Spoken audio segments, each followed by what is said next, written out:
எதுவுமே இல்லாம சாப்பிட்டு ஆலயத்துக்கு போய் உன் சாட்சியும் நினைக்காம உன் ஆத்மாவிலையும் உணராம ஏதோ போனோம் வந்தோம், அப்படி இல்லை. அப்படிப்பட்டவர்கள் அங்க பரலோகத்துக்கு போக முடியாது. அதுதானே சொல்றாரு, இப்படி இருக்கிற மகன் தான் பாக்கியவான், அவன் முதலாம் உயிர்த்தெழுதல பங்கு பெறுவான். ஆமென். இதோ நான் சீக்கிரமா வருகிறேன், ஆமென். இந்த புஸ்தகத்துல இருக்கிறத நீ கை கொள்ளு, நீ பாக்கியவான். ஆமென். அப்போ நாம பாக்கியவானா மாறணும்.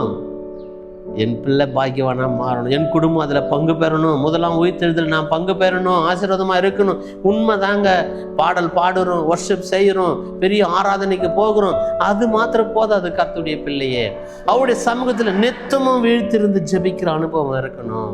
அவர் பேசுகிறது நாம கேட்கணும். நீ உன்னுடைய விண்ணப்பத்தை அவரு கேட்கணும்.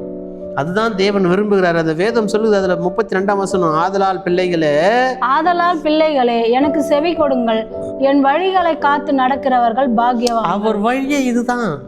நீங்க இயேசு கிறிஸ்து மத்தேயுல 2ஆம் அதிகாரம், அவர் வந்து 4ஆம் அதிகாரத்துல பிசாசால சோதிக்கப்பட்ட பிறகு அவர் முழுவதுமே ஊழிய பாதையிலே போயிருப்பார். அவருடைய வேலையே ஊழியம். எந்த ஊர்ல இருந்து துரத்தினா அந்த ஊருக்கு, அந்த ஊர்ல இருந்து அந்த, இப்படி அவருடைய வந்த திட்டங்கள். நாம கூட நமக்குள்ள போராட்டம் இருக்கும், ஏதோ ஒரு போராட்டம்.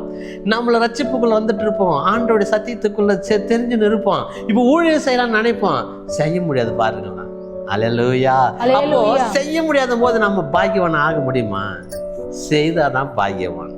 நித்தமும் அவருடைய சமூகத்துல வீழ்த்திருந்தாதான் அவங்க தான் பாக்கியவான்.